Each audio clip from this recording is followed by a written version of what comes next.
kuis tentang manajemen perubahan setelah kita melihat video yang ada di Erlearning dari Bu Ati. Iya.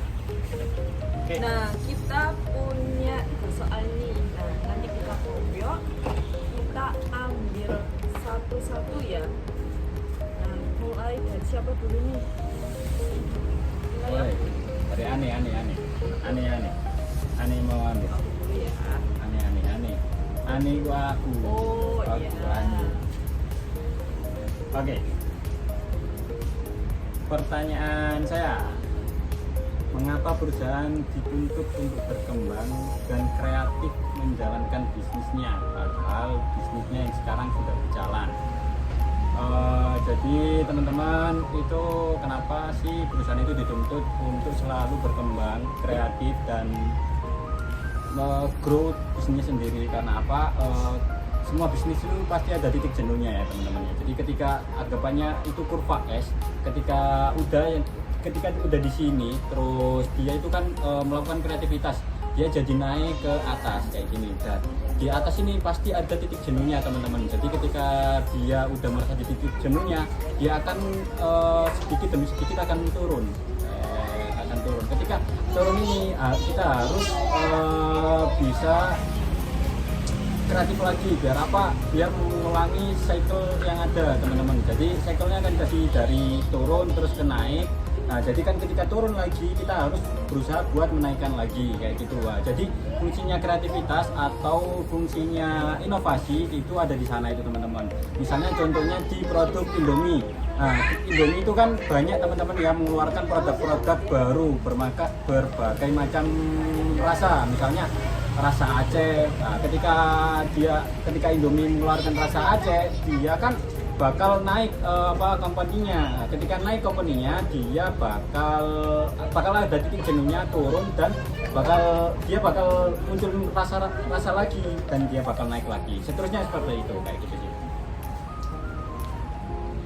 Oke, selanjutnya saya dapat apa itu mastermind. Nah, mastermind ini di dalam bisnis itu sebuah pemimpin, yakni pemimpin yang memiliki dan pengalaman yang memimpin di tim. Nah, itu ada ciri-ciri mastermind dalam bisnis. Yang pertama yaitu pemimpin yang kuat. Nah, pemimpin yang kuat ini salah satunya yaitu dalam bisnis itu apa, Mas? Pemimpin itu? Nah, itu leadership.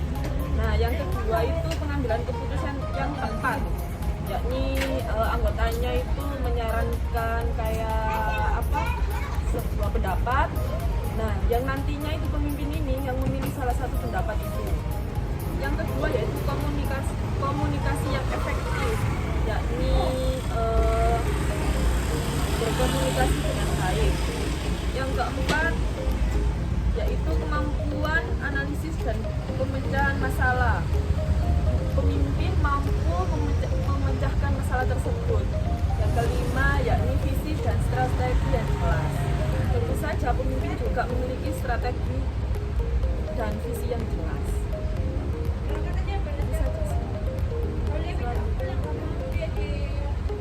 Ya, satu pertanyaan. Pertanyaannya yang terakhir. Oh ya, bagaimana hubungan mastermind dengan profiling customer? Mungkin mastermind sendiri itu biasanya mengacu pada master management ya, yaitu sistem atau suatu proses untuk mengelola data utama seperti master data dalam sebuah organisasi agar tetap akurat dan konsisten dengan perusahaan. Nah, kalau profiling itu berarti proses mengidentifikasi atau menganalisis dari karakteristik suatu entitas berdasarkan data yang dimiliki, dan biasanya digunakan untuk memahami perilaku atau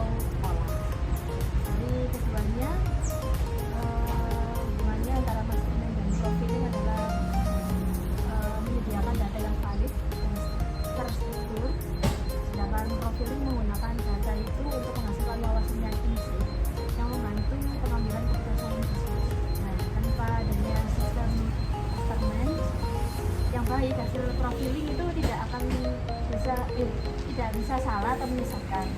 Sebaliknya tanpa profiling dan data master tidak akan menghasilkan nilai yang strategis bagi perusahaan. Oke guys, kita akan melanjutnya kuisnya. Oke. Sampai dulu ya. Ini yang baca ini. Yang pertama, apakah sebuah perusahaan yang sudah baik tetap berkembang? Menurut aku ya, perusahaan yang sudah lama berdiri dan memiliki sistem yang baik harus tetap berkembang. Di masa yang sangat disruptif ini ya, setiap organisasi yang sehat adalah organik dan harus beradaptasi dengan perubahan. Sistem yang bagus bukanlah alasan untuk berhenti. Sebaliknya, perusahaan harus tetap mengaktifkan kemampuan berpikir kritis atau mastermind ya, setiap hasilnya agar tidak menjadi kaku dan tinggal oleh dinamika pasar dan para pesaing yang tersebut. Ini lanjut, kamu apa dulu? Kamu apa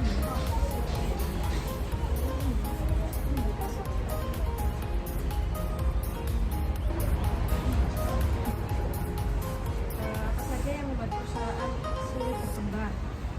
Perusahaan sulit berkembang yaitu ada 3. Yang pertama, pengakuan budaya, yaitu perusahaan terlalu terkait pada aturan dan regulasi yang sangat detail. Dan yang kedua yaitu ketakutan berlebihan pada risiko. Jadi para pemimpin atau karyawan terlalu fokus menunggu risiko. Dan yang terakhir yaitu terpampangnya zona nyaman, yaitu perusahaan terutama yang pernah menjadi market leader merasa sudah nyaman dengan posisinya. Salahnya, solusi untuk mengatasi perubahan apa aja?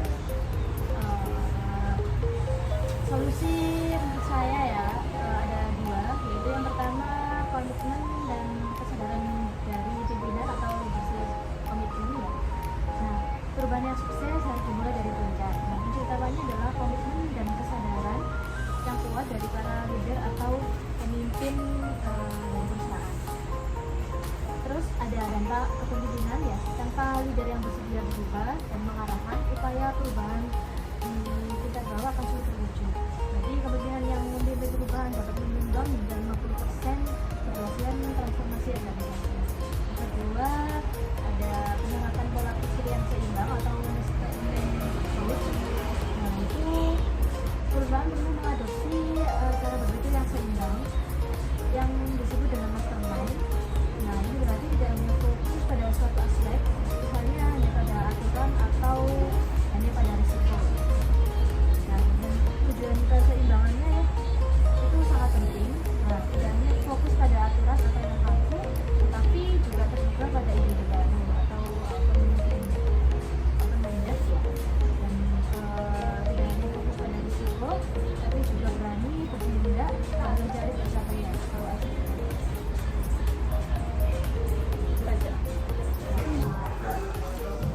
Halo guys, di sini saya ada teman saya yang mau saya wawancarai tentang bisnisnya ya. Nah, sebelum itu kakaknya boleh perkenalkan dulu namanya siapa? Saya dari Sylvia dari manajemen Akademi 1. Nah, sebelumnya saya bertanya, kan kakaknya kan kuliah sambil kerja. Bagaimana sih cara mengatur jadwal antara kuliah dan bekerja?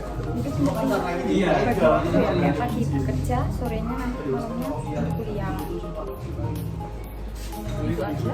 Iya, terus untuk mengerjakan nanti paling setelah kuliah langsung mengerjakan tugas gitu. Nih saya mau tanya, bisa nih kakaknya jadwalnya tuh bentrok sama pekerjaan ini. Yang Gimana? yang diutamain Kuliah apa kerja? Dilihat dulu, kan kuliah malam itu kan fleksibel ya, maksudnya bisa lihat dari dosennya juga kayak gimana. Jadi kalau misalkan emang dosennya online, ya udah nggak apa-apa, nanti kita pilih kerja. Kalau misalkan yang ini kerjanya ya kalau offline kerjanya kita jam. Terus yang kedua ya, strategi apa sih yang kakaknya kembangkan untuk mengelola bisnis kakak? Kita bicara strategi itu ya target pasarnya dulu sama melihat dari pelanggan sama pesaing-pesaing yang lain. Sebelumnya kakaknya punya bisnis apa ya? Aku punya bisnis es teh jumbo yang ada di pinggir situ, dan itu lumayan sekali untuk nambah-nambah uang jajan, uang tabungan sedikit. Perubahan apa sih yang kakak dapat dari bekerja sambil kuliah itu tadi? Untuk tentunya pengalaman, dari segi pengalaman pasti banyak banget, terus bisa menghargai waktu semaksimal mungkin, pagi bekerja dengan kuliah sorenya itu, jadi kita bisa memanage waktu dengan seringkas-ringkasnya. Oke, pertanyaan yang ketiga ya kak ya. Nah, bagaimana sih jika bisnis kakaknya ini lagi turun-turunnya? Solusi apa yang kakak berikan untuk memperbaiki bisnis kakak? Kalau yang utama sih paling mencari titik akar masalah tersebut, terus kita mengupselling menu-menu yang ada di toko, terus kita menindaklanjuti masalah tersebut.